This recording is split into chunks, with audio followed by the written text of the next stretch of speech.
Kita sering merasa bebas memilih apa yang ingin kita lihat dan apa yang ingin kita tonton di media sosial. Padahal tanpa kita sadari ada sistem yang selalu mengawasi kita dan menentukan apa yang muncul di media sosial kita.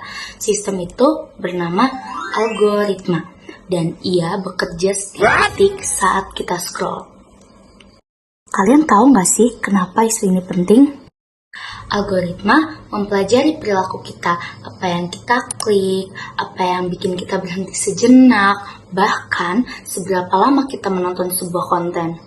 Lalu, ia mengirimkan lebih banyak hal yang bikin kita betah, bukan yang bikin kita berpikir. Makin sering kita menonton konten yang sama, makin sempit pula cara kita memandang dunia.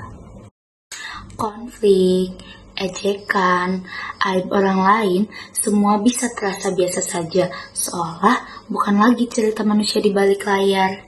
Empati kita perlahan tergerus, dan bahkan kita tidak menyadarinya. Karena itu, isu ini penting untuk kita bahas sebelum kita benar-benar kehilangan rasa kemanusiaan kita. Nah, sebelum itu, kalian tahu nggak sih apa itu algoritma? Jadi, algoritma itu seperti penjaga gerbang informasi. Ia menentukan apa yang kita lihat dan apa yang tidak kita lihat. Bukan dunia yang kita pilih, melainkan dunia yang dipilihkan untuk kita. Beranda kita menjadi gelembung informasi, nyaman tapi menyesatkan. Bayangkan seseorang nonton satu video drama dan pertengkaran, besok muncul lagi, besoknya lagi, feed penuh konflik. Drama berubah menjadi hiburan, kesedihan orang lain berubah menjadi konten lucu. Atau ketika kita niatnya scroll 5 menit, tahu-tahu 1 jam hilang. Nah, bukan karena kita lemah, melainkan sistem ini dibuat untuk menahan kita menonton selama mungkin. Semakin lama kita menonton, semakin besar keuntungan bagi platform, meskipun itu mengorbankan kesehatan mental kita. Dampaknya bukan hanya di media sosial, melainkan di kehidupan nyata. Yang pertama, empati menurun.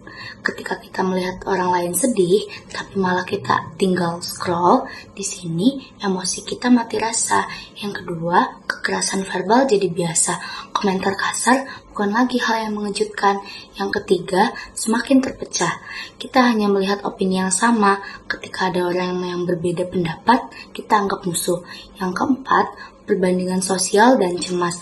Feed penuh dengan kesempurnaan palsu. Kita makin merasa tidak cukup. Yang terakhir, hubungan nyata merenggang.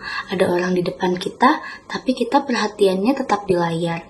Media sosial yang seharusnya menghubungkan justru sering menjauhkan hati manusia. Kira-kira apa ya solusinya?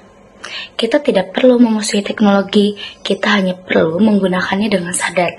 Klik lebih sedikit konten negatif, follow yang positif dan edukatif, batasi waktu layar, dengarkan orang yang ada di depanmu, bukan hanya notifikasi. Setiap pilihan kecil saat kita online membentuk ekosistem digital kita sendiri. Algoritma bisa membaca kita, tapi jangan biarkan ia menentukan siapa kita. Terima kasih sudah menonton. Bye!